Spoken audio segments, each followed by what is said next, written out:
Good morning বন্ধুরা। এখন বাজে রাত 10টা। কত্তা বাজারে আছে একটু দেখিয়ে দিই। দুটো তালের শাঁস, কয়েকটা আম, কয়েকটা লেবু, আর এই যে তিন চারাটি থানকুনি পাতা। সঙ্গে ছিল কচুরমুখী। এই যে কচুরমুখী কাটা হয়ে গেছে, দুটোই কাটতে বাকি আছে। কচুরমুখী দিয়ে মাছের তরকারি করব। আলুটা কেটেছিলাম অন্য তরকারির জন্য, ভেবেছিলাম একটা কচুরমুখী পড়ে গেল নিচে। ভেবেছিলাম ছোটো মাছ এনেছে তো কর্তা, এই যে ছোটো মাছ দিয়ে উচ্ছের তরকারি করেছি। ভেবেছিলাম ছোটো মাছ মাছটা আর কি মাসি কাটতে পারবে না, সময় পাবে না কাটার মতন, তাই মনে করে এই আলু দিয়ে পেঁয়াজ দিয়ে একটা তরকারি করে দিই, সকালবেলা কর্তা খেতে পারবে। তাই ভেবে আলু কেটেছিলাম এরকম করে, পেঁয়াজ আলু দিয়ে তরকারি করব। এখন দেখি আমি ছাদ থেকে নামতে নামতে মাসি কেটে ফেলেছে। ছাদে যাই না গা কাপড় ধোয়ার পরে ঠাকুরের কাজ করতে, ফুল তুলতে। এই দেখো এই মাছটা কেটেই এনেছিল, এই মাছটা মাসি ধুয়ে দিয়েছে। এখন যেহেতু কেটেই ফেলেছে, এই আলু একটু কুচি করে উচ্ছের মধ্যে দিয়ে দিয়েছি, আর এই আলুই রেখে দিলাম। এই কচুরমুখী দিয়ে তরকারি করে নেব। কর্তাকে ফোন করে দিয়েছি, এক্ষুনি চলে আসবে। তাহলে আবার পরে কথা বলছি। এইটা দিয়ে এই বড় মাছটা হবে। এই হলো রান্না আজকে। আজকে আর কোনো রান্না হবে না, একটু হাটে যেতে চাচ্ছি, দেখি এখন পারি নাকি। বন্ধুরা এই দেখো বিরিয়ানির কথাটা আমি ভুলে গেছি, ফ্রিজে ছিল। এখন তরকারি বসিয়ে দিয়েছি, উচ্ছেটা নামাবো, কড়াই খালি হবে, তারপর বিরিয়ানিটা গরম করব। গতকাল এই পাশের বাড়ির ভাইরা দিয়েছে, ওদের কোথায় নিমন্ত্রণ ছিল, কিন্তু ওরা বৃহস্পতিবার তো নিরামিষ খায়, তাই ওরা খায়নি, আমাদের দিয়েছে। আমাদের খাওয়া দাওয়া হয়ে গেছিলো, তার কী করবো, আমরা ফ্রিজে রেখে দিয়েছিলাম। এখন সেটা বার করে গরম করি। কর্তা বলছে এইটা খাবে। নমস্কার বন্ধুরা, আমি সোমা সংসারে তোমাদের সকলকে স্বাগত। আজকে হলো শুক্রবার, আর এখন বাজে 11টা 1। কাজবাজ সেরে নিয়েছি বন্ধুরা, রান্নাটা করে নিয়েছি, আর গ্যাসটাও মুছে নিয়েছি পরিষ্কার। হ্যাঁ দেখা যাচ্ছে পরিষ্কার, টেবিল পরিষ্কার করে গ্যাস মুছে নিয়েছি। বাসন ওই যে নামিয়ে দিয়েছি, মাসি তো আগামীকাল মাজবে। আর পাতলা কটা এখানে মেলে, রোদ ওই পাতলা এখানে দিলেই শুকিয়ে যায়, ওই গামছা ওই যে এইগুলো এখানে মেলেছি। আর সবজি তোমাদের দেখিয়ে দিয়েছি, রান্নাটা একটু দেখিয়ে দিই। এখন যাব একটু চাক দেয় হাটে, শুক্রবার তো আজকে একটু হাট আছে। ছেলে মেয়ের খাওয়া হয়ে গেছে, একটু বসি। বাবারে এই সকালে, আজকে সকালে উঠতে একটু লেট হয়ে গেছে, উঠেছি মানে 6:45। 6টার অ্যালার্ম আমার মনে হচ্ছে 6টার অ্যালার্মে কর্তা উঠেছে, আর অ্যালার্মটা অফ করে দিয়েছে। আমি টেরই পাইনি। আমার যখন ঘুম ভেঙেছে উঠে ভাবছি কি কটা বাজে, একটু চারিদিকে আলো আলো লাগছে, তারপরে রোদ ঢুকে গেছে ঘরে। 7টায় উঠলে তাহলে রোদ ঢুকবে না তো কী হবে। আর তারপর থেকে ছুটছি, টাইমটাকে 1 ঘন্টা পিছিয়েছি আমি, সেটাকে আমার মেকআপ দিতে হবে। ছুটে যাই হোক, এই পর্যন্ত আলু ভেজেছি, উচ্ছে তরকারি করেছি, আর কচুরমুখী দিয়ে মাছটা করবো দেখাচ্ছিলাম, মাছটাও করে নিয়েছি। ছেলেমেয়েরা ওই যে বিরিয়ানি গরম করলাম, বিরিয়ানিটা কর্তা অর্ধেক খেয়ে গেছে, অর্ধেকই খেয়েছে, মানে যাই হোক ওরা 3জন ভাগযোগ করে খেয়েছে। আর ছেলেমেয়েরা বিরিয়ানি খাওয়ার পর আবার এক গাল করে আলু, যেহেতু আগেই ভেজে ফেলেছি, বিরিয়ানি কথা তো আমি ভুলেই গেছি, তো ওই এক গাল করে আলু ভাজা দিয়ে দুজনে খেয়েছে। ওরা তো আলু ভাজা ভালো খায়। আর আমার কালকের এইটুকুনি পান্তা ভাত আছে, এখন এই রোদ্দুরের মধ্যে আমি যাবো, আমি কিছু খাবো না, ওই পান্তা ভাত কটার মধ্যে একটুখানি আলু ভাজা নিয়ে খেয়ে নেবো, বুঝেছো। ভাত মাত থাকবে, ভেবেছিলাম উচ্ছে তরকারিতে খাবো না, এখন আর বেশি খাওয়া যাবে না। এই যে আলু ভাজা এখনও এইটুকুনি আছে, ওরা খেয়েছে।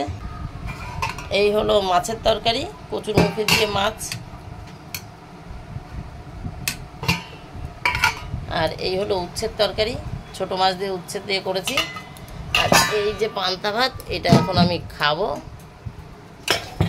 আর এই ফল বলতে লেবু আর তালের শাঁস এখানে রেখেছি। তালের শাঁস আজকে দুটোই কাটিনি, একটা কেটেছি, আর একটা এই দেখো এখনও গাবলায় রয়েছে।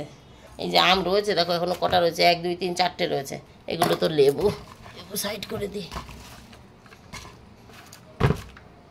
আম 4টে রয়েছে, আর ফ্রিজে কেটে রেখে দিয়েছি।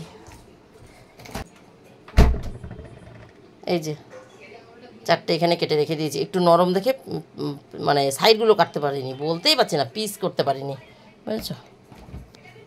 খাওয়ার পরে 2 4 5 মিনিট বসতেও পারি, কটায় খেয়ে উঠলে না পেটে জল গেলে শরীরটা একটু ছেড়ে দেয়। যদি ভালো থাকি এনার্জি সমেত, তাহলে পরে সঙ্গে সঙ্গে রেডি হয়ে চলে যাবো, কারণ যত লেট করবো তত রোদ বাড়বে। 12টা 12:30 মধ্যে চলে আসতে পারলে ভালো হয়। যদি 11:30টায় বেরোতে পারি, ওই আমার তো বেশিক্ষণ না, আমি হাটে যাচ্ছি মানে 2টো শাড়ি আনতে। এবার শাড়ির দোকান যেহেতু চিনি, সোজা যাব, সেই দোকানেই পছন্দ হবে নিয়ে চলে আসবে, যদি পছন্দ না হয় ভাড়া দিলাম, ঘুরলাম ফিরলাম, দেখলাম, চলে আসলাম, এই আর কি ব্যাপার, বুঝেছো। তাই 2টো শাড়ি আনতে যাচ্ছি। আর অনেকদিন আগে আমার জন্য একটা, ওই যে কী যেন বললাম নামটাই শিখে একটু আগে, কি এনেছিলাম জানো, নায়রা এনেছিলাম, অরেঞ্জ কালার না, হলদে রঙের। সেটা আনার পরে আমার মনে হলো যে মায়েরা বউরা তারা একটু ছাপা পড়ছে, এক কালার মেয়েদের ভাল লাগে আমার মনে হলো, বা বয়সটা একটু কম হলে নতুন বউদের ভাল লাগে এইরকম। তার জন্য ওইটা ইশিকা নিয়ে নিয়েছে, ভেবেছিলাম কাউকে দেবো, ইশিকা তো দিতে দেয়নি, ইশিকা নিয়ে নিয়েছে। যদি ছাপার মধ্যে কোনো ভালো নায়রা পাই, পছন্দ হয় আমার, তাহলে একটা নায়রা আনবো, এই আর কি, বুঝছো। এবার খেয়ে নিই বন্ধুরা। গতকাল যে গেছিলাম না মাছ আনতে দুপুরোতে, তখন তো হয়নি, তারপরে বিকালে আবার গেছিলাম মাছ আনতে। এই দেখো নিয়ে এসছি, ওই যে একদম সাদা আর দুখানা কালো, ওই দুটো আমার আগের ছিল। আর এই যে সাদা লেজে লালচে লালচে, এইগুলো আমি কালকে এনেছি। আর ওই ছোট্ট পুচকি বাচ্চাটা, দুটো বাচ্চা আছে ওই রকম, ওই দুটো ফ্রিতে দিয়ে দিয়েছে। আমি আসলে গাপ্পি মাছ খুঁজছিলাম তো, বললো আমার কাছে এখন গাপ্পি নেই, মলি আছে। তারপরে বলছে যে এই দেখো পাশের ট্যাঙ্ক ফাঁকা। আমি যে ওর মধ্যে ছোটো ছোটো দুটো বাচ্চা রয়েছে, ওই দুটো তাহলে তুমি 5 টাকা করে দিয়ে দাও। বলছো ও টাকা লাগবে না, তুমি নিয়ে যাও। অন্যগুলো 10 টাকা করে নিয়েছে, মানে 5টা মাছ এনেছি 50 টাকা, আর ওই দুটো ফ্রি। এই যে দেখছো একটা সাদা লেজের ছাপা, এইটাও এনেছি। এই যে আর একটা, এইটাও এনেছি। আর এই যে লেজের মাথায় লাল লাল 3টে দেখতে পাচ্ছ, একটা দুটো, এই যে 3টে, একটা দুটো, এই যে 3টে একদিকেই আছে। আর একদম সাদাগুলো আমার আগে ছিল। আর এই যে কালো বড় ছাপাটা, ওইটাও আগে ছিল, একদম নিচে চলে গেছে, ওইটাও আমার আগের ছিল। এইটাও আমার আগের, এই চলে গেল। এই যে এই এই যে এই যে এই ওরা ভয় পাচ্ছে, আলো ধরেছি তো, লাইট ধরেছি তার জন্য। আর চন্দনটাও কালকে বিকালে নিয়ে এসেছি। বিকালে গিয়ে দুপুরোতে শুধু শুধু ফালতু যাওয়া হয়েছে। বিকালে গেছিলাম, ও একটা কথা বলিনি, ভুলে গেছি বলতে, ইশিকার এক বান্ধবীর বাড়িতে নারায়ণ পুজো ছিল, নিমন্ত্রণ ছিল। ইশিকা বিকালবেলা গেছে, তখন ইশিকা গেছে মানে 4টে, আমরা গেছিলাম 6টার দিকে। 4টে গেছি না 4:30, 4টে গেছে। ও 4টে গেছে, খাওয়া দাওয়ার পরেই রেডি হয়ে চলে গেছে। আর আমি ওই বলেছিলাম 5টা 5:30টায় যাবো। তো আমার ছাদের গাছে একটু জল টল দেওয়া থাকে, সারাদিন রোদ দিয়েছে, জল টল দেওয়া থাকে, জানলা দরজা সব বন্ধ করবো। আমি 6টার দিকে গেছিলাম।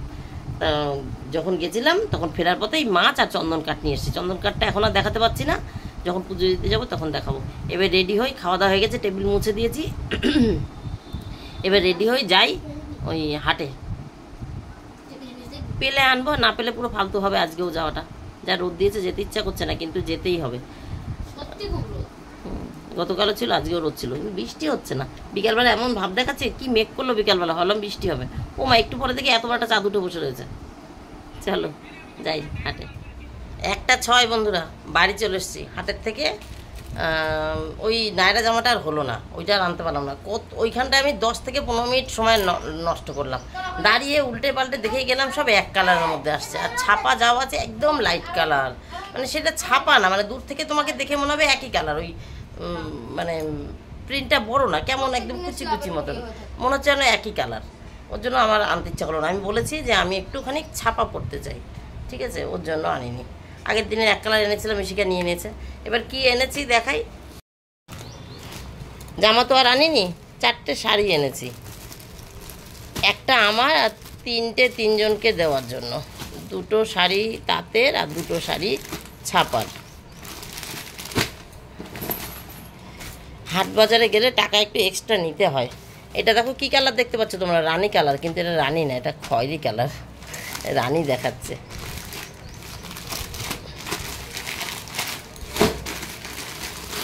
এই যে 2টো শাড়ি, এক পাশে সবুজ দেখতে পাচ্ছ, সবুজ অরেঞ্জ আর লাল, মানে খয়েরি, কিন্তু এটা রানী দেখাচ্ছে। যেটা দেখাচ্ছে ফোনে সেটাই বেশি ভালো লাগছে। আর এইটা হচ্ছে একটু বিস্কুট কালার মতন, এটাকে কি বলে আমি জানি না, অরেঞ্জ। আর এইটা হচ্ছে খয়েরি, সেম একই। এইটাও যে কালার খয়েরি, এটাও সেই কালার, শুধু এইটা একটু বিস্কুট কালার আর এইটা হচ্ছে গ্রিন কালার। এই হচ্ছে এর মধ্যে থেকে এইটা আমি আমার জন্য রাখবো ভেবেছি, আর এইটা আমি আমার যাকে দেবো ভেবেছি, ঠিক আছে, এই গ্রিনটা। আর এই 2টো শাড়ির থেকে, এই যা প্লাস্টিক উড়ে যাচ্ছে, এই 2টো শাড়ির থেকে একটা, মানে দুটোই আমার জায়ের, 2 মেয়ের, 2 শাশুড়ির জন্য, ঠিক আছে। আচ্ছা শাড়ি দুটো দেখো, তারপর বলছি।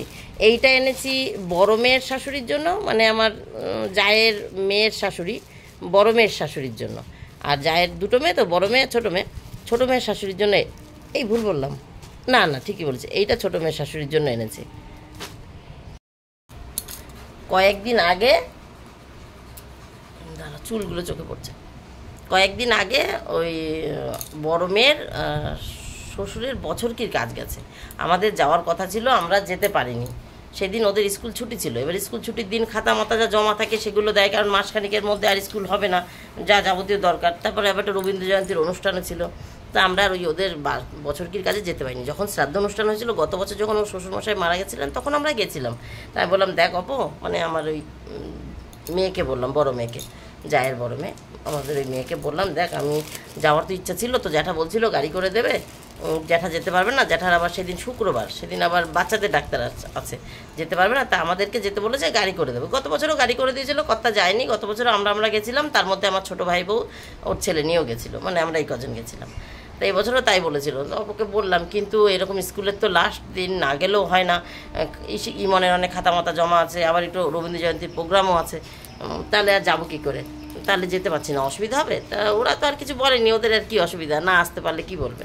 তা আমি ভাবছি এই লোকনাথের অনুষ্ঠান আছে সামনে 19 তারিখে, বলতেই পারছি না, 19শে জ্যৈষ্ঠ লোকনাথের অনুষ্ঠান হয়। তা আমার জায়ের বাড়িতে বড় মন্দির করেছে, প্রত্যেক বছরই পুজো করে, তা মন্দির করেছে, এখন তার একটু বড় করেই করছে।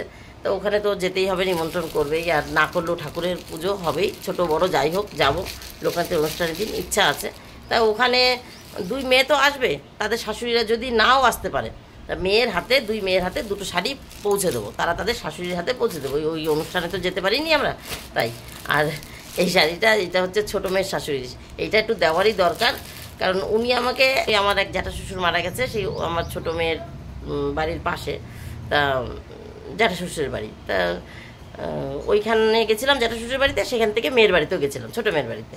তা আমি আবার ওখানে যাওয়ার পরে ওরা আমাকে শাড়ি দিয়েছিল, কিন্তু আমি তো খালি হাতেই চলে গেছি, কারণ গেছি তো জ্যাঠা শ্বশুরের বাড়িতে, সেখান থেকে গেছি ওদের বাড়িতে, তা খালি হাতেই চলে গেছি। ওনাকে না কিছু দেওয়া হয়েছিল না, তা আমার খুব খারাপ লাগছিল যে মা উনি দিল, আমি কিছু নিয়ে আসলাম না, আমার ঘরে শাড়ি কেনাই রয়েছে, এরকম হাটে মাঠে যাই, আমার ঘরে 2টো একটা শাড়ি থাকেই। বলছি, এ বাবা, আমার হাতে শাড়ি কেনাও ছিল, শাড়িটা নিয়ে আসলেও তো ভালো হতো, আনলাম না, উনি দিচ্ছে, কেমন লাগছে, তো জোর জবরদস্তি এখন তো উনি দেবে, তো আমার তো নিতেই হবে, নিয়ে এসছি, কিন্তু শাড়িটা তো ওনাকে আর দেওয়া হয়নি।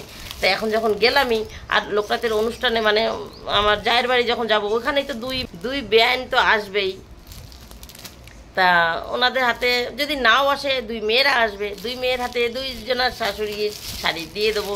কিন্তু এর মধ্যে একটা জিনিস দেখো, বাজার করতে করতে অনেক সময় মনে পড়ে, গত বছর আমার শাশুড়িকে শাড়ি দেওয়া হয়েছিল না যতদূর মনে পড়ে, কারণ শ্রাবণ মাসে আমার মা মারা গেছিলো, তখন একটা বাজারঘাট ছিল শ্রাবণ মাসে, তারপর ভাদ্র মাস বাদ দিয়ে আশ্বিন মাসে পুজো ছিল, তা কেনাকাটা করেছি, কিন্তু মনে হচ্ছে আমার শাশুড়িকে শাড়িটা দিইনি। শাশুড়িকে প্রত্যেক বছরই একটা শাড়ি অন্তত দিই, আর জুতো ব্লাউজ যখন যেটা লাগে আমি যেইটুকুনি পারি প্রত্যেক বছরই দিই, বেশি করে দিই আমি তা বলছি না, যখন যেটুকুনি সম্ভব আমার মনে থাকে যে মাকে তো অনেকদিন ব্লাউজ দিই না, দেখে আসলাম মার জুতোটা ছিঁড়ে গেছে, এরকম আমি যদি খেয়াল করি তাহলে আমি সেগুলো পাঠিয়ে দিই, কিনি।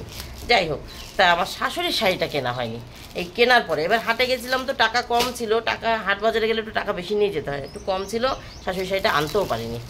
তা ওইটা আবার 2-1 দিনের মধ্যে বাজার থেকে, আমাদের এই শিমুরালি বাজার থেকে কিনে নেবো, যখন যাবোই ওই অনুষ্ঠানে তখন শাশুড়িকেও একটা দিয়ে আসবো, বুঝেছো। তাহলে এবার ছেলেকে চান করাই, মেয়েকে ঢুকিয়ে দিয়েছি। বাড়িতে এসেই দেখলাম মেয়ে সব কাজ সেরে নিয়েছে। সব কাজ বলতে মেয়েকে বলেছিলাম ছাদে জামা কাপড় তুলবি, উপর ঘর ঝাড় দিবি, নিচের ঘর ঝাড় দিবি, গ্যাস তো আমি মুছেই গেছি, ও ঝাটপাট দিয়ে সবে রেডি হয়েছে, হাত মুখ ধুয়ে। তা আমি বললাম যে তাহলে তুই চান করতে ঢুকে যা, কর্তা ফোন করেছে, ফোনটা ধরে নি, ওই হাটে গেছি তো, বাড়ি আসছে কি না আসছে তাই খোঁজ নিচ্ছে। যাই হোক, ওনার আবার বাচ্চাদের ডাক্তার আছে। তাহলে বন্ধুরা চলো যাই, কি বলছিলাম ভুলে গেছি সেটা, মেয়েকে চান করতে ঢুকিয়ে দিয়েছি, এখন বাইরে ছেলেকে চান করিয়ে দিই, ছেলেকে চান করিয়ে ছেলেকে রেডি করাতে করাতে মেয়ে বেরিয়ে যাবে। আমি আগে জামা কাপড় ছেড়ে নিই, ছেলেকে চান করে মেয়ে বেরিয়ে যাবে, তারপর আমি চান করে পুজো দেবো, ঠিক আছে। 2:10 বন্ধুরা, এই দেখো ঠাকুর আসন মেয়ে পরিষ্কার করে ঠাকুরকে চন্দন তুলসী লাগিয়ে দিয়ে গেছে ঠাকুর চান করিয়ে। আর আজকের ফুল হচ্ছে এই কটা, এই যে অনেক ফুলই হয়েছে, সাদা ফুলও ফুটেছিল মনে হচ্ছে, এই তো। এখন আমি ছাদে যাচ্ছি, এই 2টো মেল, এই যে হাটে গেছিলাম না, ব্লাউজটা পরেছিলাম, এই গায়ের কটা ধুয়ে দিলাম, এখন ছাদে যাচ্ছি মেলতে। জামা কাপড় মেলে দিয়েছি, যে দেখা যাচ্ছে জামা কাপড় মেলে দিয়েছি। এখানটা ট্যাঙ্কির পাশে একটু ছাওয়া আছে, এই সুপুরি গাছটার ছাওয়া পড়ে, এখানটা এসে দাঁড়ালাম। বলছি যে এখন নিচে নেমে পুজো দিই, কর্তা চান করছে বাইরে, হাট থেকে এসে মাথা শ্যাম্পু করে চান করলাম। আর মেয়ে তো ঠাকুরের কাজ অর্ধেক করে দিয়ে গেছে, এখন নিচে গিয়ে ঠাকুরটা পুজো দিয়ে সবাইকে খেতে দেবো। আর আজকে সকালে যেহেতু একটা এক্সট্রা বিরিয়ানি খাওয়া হয়েছে, মানে এক্সট্রা মাপের ভাত, তো সকাল দুপুরের তো ভাত আমি করে রেখেছি, এবার যেহেতু বিরিয়ানি খাওয়া হয়েছে তাহলে ভাত একটু থেকেই যাবে। একটা প্যাকেট বিরিয়ানি মানে বুঝতেই পারছো, তাহলে রাতের জন্য ছেলে মেয়েকে একটু ম্যাগি করে দেবো। এই হচ্ছে গল্প বন্ধুরা। তাহলে আজকের মতন আমার গল্প এখানে শেষ। Tata bye bye. নিচে গিয়ে পুজো দিই, তোমাদের তো ফুল দেখিয়ে দিয়েছি। টাটা বাই বাই, তোমরা সবাই ভালো থেকো, সুস্থ থেকো, দেখা হবে নতুন একটা দিন নতুন একটা গল্পের সঙ্গে। টাটা। চন্দন কাঠটা দেখাতে বন্ধুরা ভুলে গেছিলাম, পুজো দিতে এসে মনে পড়লো।